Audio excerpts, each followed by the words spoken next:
Okay, right. Okay, Karen, seeders. Crowdfunding equity model. You're fundamentally concerned with the growth capital gap, the growth equity gap.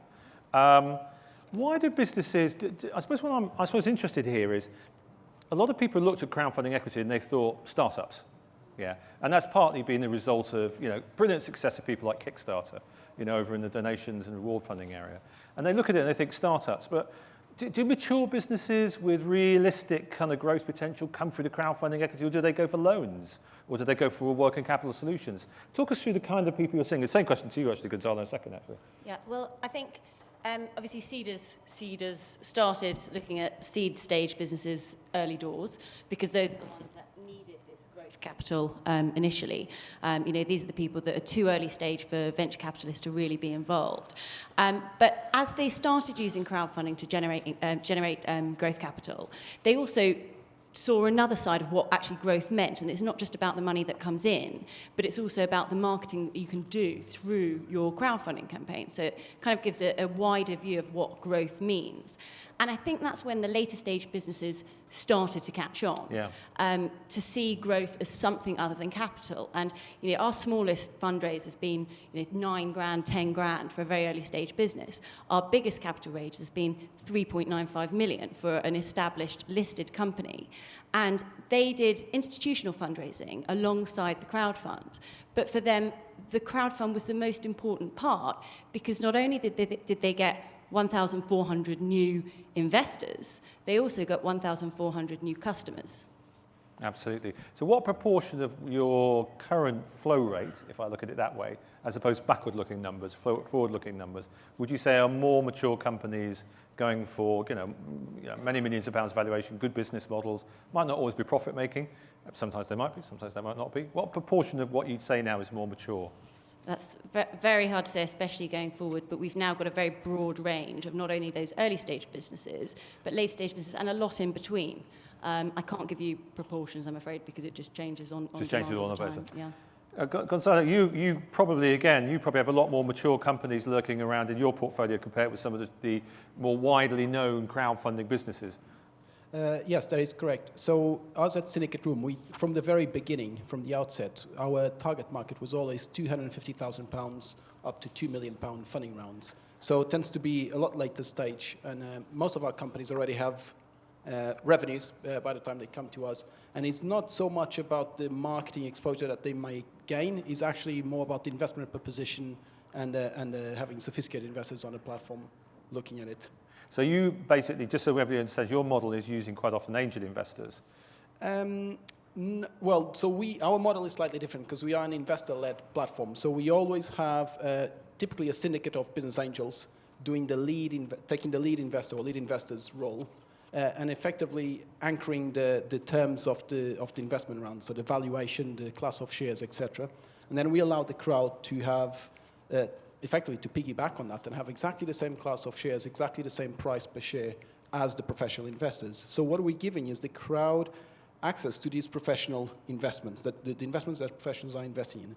What that means is that as a result, they tend to be businesses at slightly later stage, and it tends to be growth capital. And have you had, with both of you actually, and I'll come to you in a second, don't worry, have you actually had people who've actually gone on and listed, have exits, or kind of, I'm sure you have.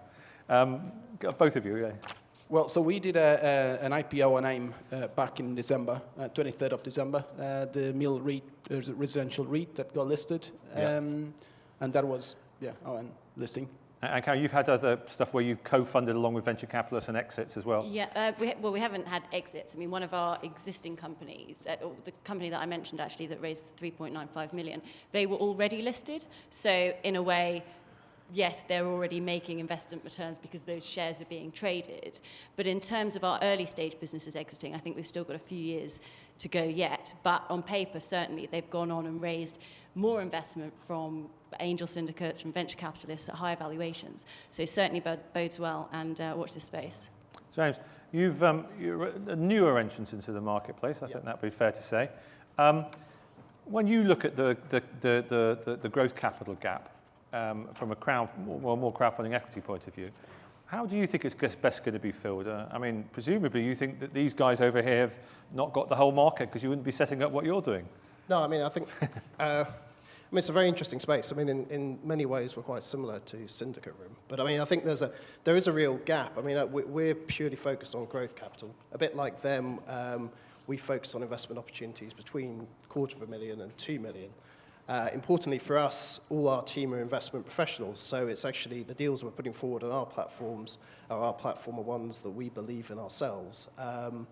But there is a real opportunity. I think when you look at the crowdfunding market, particularly the equity crowdfunding market, it's not that straightforward. It's part of a much bigger market opportunity, roughly $2 billion or so a year that goes into a sort of small business funding through equity, which is what we're focusing at and actually carving out a part of that market. And what's your distinctive proposition? Because I can sort of see with both of these guys, I mean, Sidis, you've been at it for a while now, great track record. Syndicate Room, very innovative model. Both of you do great numbers in the last few months. How are you going to sort of get a market share again? And we haven't talked about Crowdcube, who are also quite big in the industry. So what do you think is the distinctive proposition that you can turn around to more mature companies and say, come with us at Venture? Yeah, I mean, for us, it's all about partnership. So all our team have, I suppose, long-term track records in private equity, venture capital, investment banking. So we look at it as very much, okay, well, we want to help work with these businesses, help them actually get through their fundraising round, but then partner with them going forward. So for us, it's actually about aligning ourselves with our investors and actually trying to deliver a return for them. We're only interested in looking to fundraise for businesses, as I said, that we believe in, and that we would recommend to our investors. Mark, I'm going to put you at this point in the conversation. We invited Mark along because Mark's not necessarily in the crowdfunding equity space, but you are a very successful venture capitalist, work in the VCT space and EI space, or VCT. Just VCT. Yeah, that's what I thought. What do you make of when people talk about the alternative finance space? Because one of the biggest houses in this space, actually. And you look at it, and what do you think? Do you think, well, come on, these guys are really having a laugh? It's a hard-o business. We've been at it for years. Well, we have been at it for years. I do feel like the dinosaur here, and defending the dinosaur model. Number one, we don't have a platform. I thought a platform was something that you still on to Yeah. Well, you're on a platform now. You're on a platform, but you're not maybe a platform. Yeah. Look, so let me give you a flavour of it. We have 26 people in my business. And we're principal investors, just like any venture capital, private equity firm. Where's the money come from? It comes from people like you, UK taxpayers. We've been going for a while. We've been very fortunate now to have persuaded just under 9,000 individuals to part with just short of £250 million at our disposal. So we have scale. Yeah. We, over the years, have broadly learned that investing in startups almost all the time is not a happy experience because you lose your money. I spent 7 years of my life back in the 80s trying to do that, lost the money nearly every time, and not very quickly learned that it's a much better way to survive in finance if you invest in lower risk, established businesses in a mixture of equity and loan. I sort of smile a bit with my colleagues not talking about exits. I don't know whether you invited me because of this, but we invest between 1 million and 10 million in businesses. And last year we sold 7 businesses. We actually had 7 exits where we sold these businesses either to much larger private equity firms or to trade buyers. To be fair to our colleagues, you have been at it a few years longer. I'm going to tell you how long I've been at it. So last year we turned £30 million in cash into 90 million cash, a profit of £60 million for our investors. So that was pretty good. However, as you've noticed, most of my colleagues on the platform are a bit younger than me. So we have been at it since 1987, and it took us a while. We only really got going in 98 to really sort of make it work. So what do I think of all this? I think it's very interesting.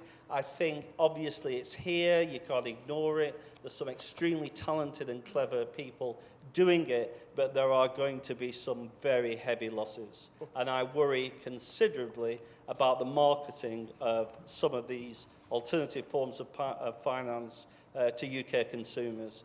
I don't think they know what they're getting involved in, I'm afraid, when they're talking about risk capital. It's a serious game.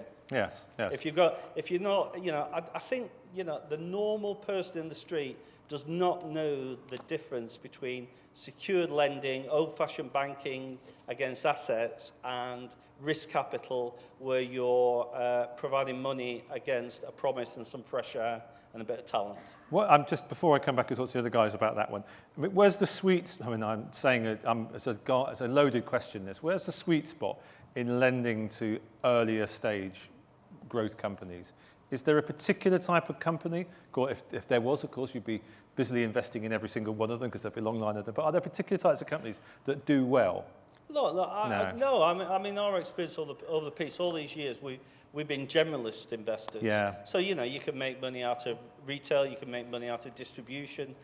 Software IT is consistently a very good money maker. Consumer brands. But are they kind of? Is there a DNA? What I'm getting at is it quite often you're backing management who've done this many times before? Yeah, is it that you're doing lots of spin outs? I mean, there's lots of things, but two of the most important are quality of management team. Yeah. Which is very hard to define and write books, but for those when we've done it a number of years, you know when it's a good one and you know when it's a bad one.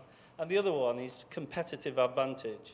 An ability to defend your margins against what is frequently much larger and quite powerful customers. So unless you're in a niche and doing something that's really sort of quite different to the next company, it's unlikely that you're fit for risk capital investment. And what's your take? Because there's been a lot of debate within the industry about appropriateness, isn't there?